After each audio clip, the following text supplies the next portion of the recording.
প্রিয় শিক্ষার্থীবৃন্দ, পাইথনের আরেকটি নতুন ক্লাসে তোমাদেরকে স্বাগত জানাচ্ছি। এর আগে আমি পাইথনের বিভিন্ন ধরনের অধ্যায় 1 থেকে শুরু করে বিভিন্ন ধরনের ভিডিওগুলো তোমাদের মাঝে উপস্থাপন করেছি। পরীক্ষার জন্য অথবা তোমাদের নিজে জানার জন্য ওই ভিডিওগুলো আমার টিএস টিউটোরিয়ালে গিয়ে দেখে আসতে পারো। আজকে আমরা শিখব পাইথন নবম অধ্যায়ের সেট স্ট্রাকচার। এর আগে সেট স্ট্রাকচারের প্রথম অধ্যায়ে আমি সেট কি মানে সেট স্ট্রাকচার কি, তারপরে সেটের সুবিধা, সেট স্ট্রাকচারের বৈশিষ্ট্য কি সেগুলা, তারপরে কার্লি ব্র্যাকেট কি, তারপরে সেট মেথডটা বা সেট ফাংশনটা কি, এবং সেটে কিভাবে উপাদান সংযোজন এবং বিয়োজন করতে হয় সেই ভিডিওগুলো আমি তোমাদের মাঝে দিয়েছি। তোমরা আমার চ্যানেলে গিয়ে ভিডিওগুলো দেখতে পারো। চলো শিক্ষার্থীবৃন্দ, এখন আমরা শিখব বাকি অংশগুলো, যেমন বিভিন্ন ধরনের অপারেশন এবং ফাংশন, মেথড এবং প্রোগ্রাম। পাইথন সেটের বিভিন্ন operation: union operation, intersection operation, difference operation, symmetric difference operation, membership operation. এখন প্রথমেই দেখো ইউনিয়ন অপারেশনটা কি। দুই বা তার বেশি সেটের সব উপাদানগুলো যোগ করার জন্য এই পদ্ধতি সেট ইউনিয়ন। মানে আমরা যখন একাধিক সেটকে আমরা যখন যুক্ত করব তখন ইউনিয়ন অপারেশনটা ব্যবহার করব। যেমন উদাহরণস্বরূপ আমি এখানে দিয়েছি এ একটা সেট, বি একটা সেট, তাহলে প্রিন্ট এ ইউনিয়ন বি, এটা আমাকে সেটের এই দুইটা সেটকে যুক্ত করে আমাকে আউটপুট দিয়ে দিল। আবার দেখালাম আমি এ বি সি তিনটা দিয়ে দিছি print A union B union C, তাহলে আমাকে তিনটাই আউটপুট দেখালো। এরপরে আসো ইন্টারসেকশন অপারেশন কি। দুই বা ততোধিক সেটের উপাদানগুলো থেকে সব সেটেই বিদ্যমান এমন একটি উপাদান বের করার পদ্ধতি হলো ইন্টারসেকশন। মানে দুই সেটের ভিতরে যে উপাদানগুলো কমন আছে সেই উপাদানগুলো নিয়েই যখন সেট তৈরি হবে সেটা হবে ইন্টারসেকশন। যেমন এ একটা সেট নিলাম আমি, বি আর একটা সেট নিলাম, প্রিন্ট এ ইন্টারসেকশন বি। আমার দেখো এ সেটের যে সকল উপাদানগুলো কমন সেই সেটের উপাদানগুলো নিয়ে আমাকে আরেকটা নতুন সেট তৈরি করছে। এখানে দেখো বি এবং সি উভয় সেটে যেহেতু আছে সেই জন্য বি সি আমাকে আউটপুট হিসাবে দেখালো। এরপরেই আছে ডিফারেন্সটা কি? একটি সেট থেকে আরেকটি সেটের উপাদান বাদ দেওয়াকে ডিফারেন্স বলে। মানে প্রথম সেটের উপাদান যে সকল উপাদান আছে এখান থেকে দ্বিতীয় সেটে যে সকল উপাদান আছে ওগুলা আমরা বাদ দিয়ে দেব। যেমন দেখো এখানে A equal to A B C নিলাম, B equal to B C D. যেহেতু প্রথম সেটে বি সি দ্বিতীয় সেটে বিদ্যমান, এই জন্য বি সিকে বাদ দিয়ে শুধু এ কে আউটপুট হিসাবে দেখালো। এটা হচ্ছে ডিফারেন্স। এটা উপস্থাপন করবে প্রিন্ট এ মাইনাস বি। এরপরে আছে সিমেট্রিক ডিফারেন্স, মানে দুই সেটের কমন উপাদানগুলোকে বাদ দিয়ে আনকমন উপাদানগুলো নিয়ে একটা নতুন সেট তৈরি হবে। দেখো এখানে প্রথম সেটে আছে এ বি সি, দ্বিতীয় সেটে বি সি ডি। এখানে আনকমন কি আছে? কমন উপাদানগুলো বাদ দিয়ে আনকমন উপাদান নিয়ে আরেকটা সেট তৈরি করা। এটা হচ্ছে সিমেট্রিক ডিফারেন্স। প্রিন্ট এ সিমেট্রিক ডিফারেন্স বি। এখানে আউটপুট হিসাবে আমার প্রথম সেটে আছে এ, দ্বিতীয় সেটে ডি, এই দুটাই আউটপুট হিসাবে দেখালো। এরপরেই দেখো মেম্বারশিপ অপারেশনটা কি। মেম্বারশিপ হলো একটি সেটের মধ্যে কোনো একটি উপাদানের উপস্থিতি বা অনুপস্থিতি চেক করার জন্য এটি ব্যবহৃত। সেটের উপাদানের যদি উপস্থিতি চেক করে তখন ইন অপারেশন ব্যবহার করা হয়, আর অনুপস্থিতি চেক করার জন্য নট ইন ব্যবহার করা হয়। যেমন আমি এখানে একটা উদাহরণস্বরূপ দিয়েছি, এ ইকুয়াল টু সেট কম্পিউটার। এই কম্পিউটারের মধ্যে আমি দিলাম কি প্রিন্ট সি ইন এ, মানে এ নামক যে সেটটা নিছি এই সেটে সি এর উপস্থিতি আছে কিনা। আবার দিলাম print U not in A, ইউর উপস্থিতি নাই কিনা এটা দিলাম। তাহলে প্রথম যেহেতু উপস্থিতি আছে তাহলে সে ট্রু দিল।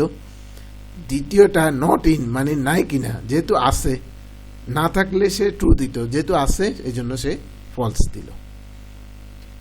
এরপরেই দেখো সেটে ব্যবহৃত বিল্ট ইন ফাংশন। সাধারণত আমি এর আগের ক্লাসে আমি তোমাদের মাঝে লিস্টের বিল্ট ইন ফাংশন দিয়েছি। সেম লিস্টের, টাফলের এবং সেটের বিল্ট ইন ফাংশনগুলোর মোটামুটি কাজ একই। তো তোমরা আসলে একই রকম কাজ কিন্তু মোটামুটি সবগুলোর একই, কিন্তু আমরা যখন উদাহরণ দিব উদাহরণে খেয়াল করতে হবে আমার লিস্টে কি ফার্স্ট ব্র্যাকেট দিয়ে লিস্ট উপস্থাপিত হয়, আর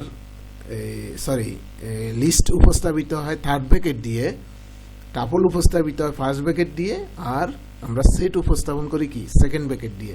আমরা যখন উদাহরণ দিব উদাহরণের সময় খেয়াল রাখতে হবে আমাকে উদাহরণগুলো অবশ্যই সেকেন্ড ব্র্যাকেট দিয়ে দিতে হবে। এখন দেখো বিল্ট ইন ফাংশনগুলো কি কি, সাম, এনি, অল, ম্যাক্স, মিন, লেন, এগুলো দেখবা তোমরা, এগুলো সেটেও আছে, টাপলেও আছে, লিস্টেও আছে। তো ব্যবহার একই, সাম সেটের উপাদানগুলো যোগ করার জন্য, তারপরে এনি সেটের যে কোনো একটি উপাদানের মান সত্য হলে আউটপুট ট্রু রিটার্ন করবে, শুধুমাত্র সেট যখন এমটি মানে খালি থাকবে তখন শুধুমাত্র ফলস রিটার্ন করবে। অল কি সেটের সকল উপাদানের মান সত্য হলে আউটপুট রিটার্ন করবে। ম্যাক্স কি সেটের বিদ্যমান উপাদানগুলোর মধ্যে বড় সংখ্যা বের করার জন্য ম্যাক্স ব্যবহৃত হয়, ছোট সংখ্যা ব্যবহার করার জন্য মিন ব্যবহৃত হয়, আর কতগুলো উপাদান আছে তা জানার জন্য লেন ব্যবহার করা হয়। আমরা যখন উদাহরণ দিব এগুলার, আমি আর এখানে উদাহরণ দিলাম না, উদাহরণ যেহেতু আমি লিস্টে দিয়েছি, লিস্টটা তোমরা দেখলেই বুঝবে।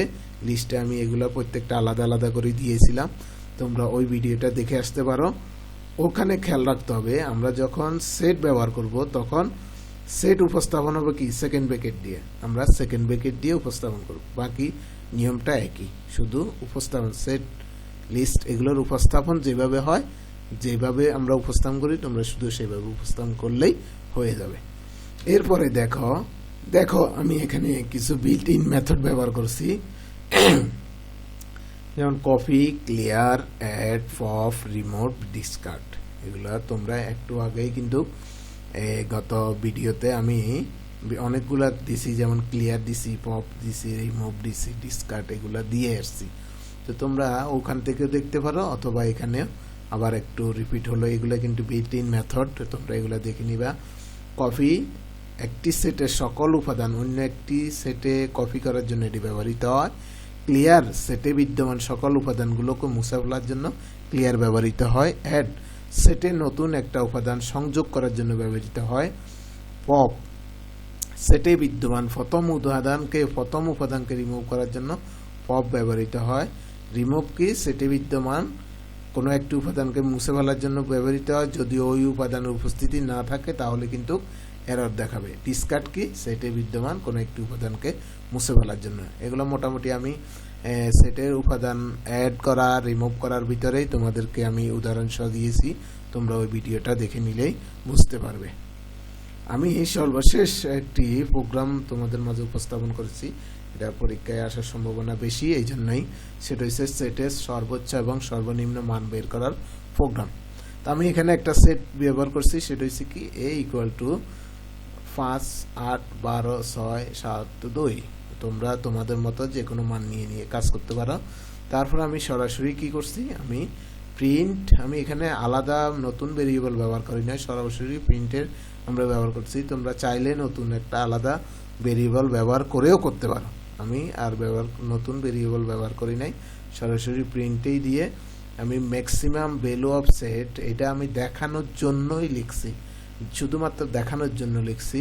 ম্যাক্স এ মানে এখানে আমি মেথড ইউজ করছি ম্যাক্স এ, এই যে ডাটাগুলো আছে এখানে, এই ফাংশনটা ব্যবহার করছি এটা বড় সংখ্যাটা বের করার জন্য। আবার আরেকটা যেহেতু সর্বনিম্নটা বের করতে হবে, আমি এখানে আরেকটা নতুন লাইন নিয়ে নিউ লাইনটা নিছি শুধু নতুন লাইনের জন্য। এটা আমার পূর্ববর্তী ভিডিওগুলোতে দেওয়া আছে, নিউ লাইন, তারপরে ট্যাব এগুলা দেওয়া আছে, ওখান থেকে তোমরা দেখে নিবে। Print minimum value of set min A, এখানে সর্বনিম্ন যে মানটা সেটা দেখাবে। আউটপুট হিসেবে দেখো maximum value of set equal to 12 আর minimum value of set equal to 2। তো প্রিয় শিক্ষার্থীবৃন্দ, আজকের ক্লাস এই পর্যন্ত। কেমন হয়েছে ভিডিওটা বা ক্লাস কেমন বুঝলা, এটা তোমরা আমাকে কমেন্ট করে জানাতে পারো। আর ভিডিওটা যদি ভালো লাগে তোমরা শেয়ার করো।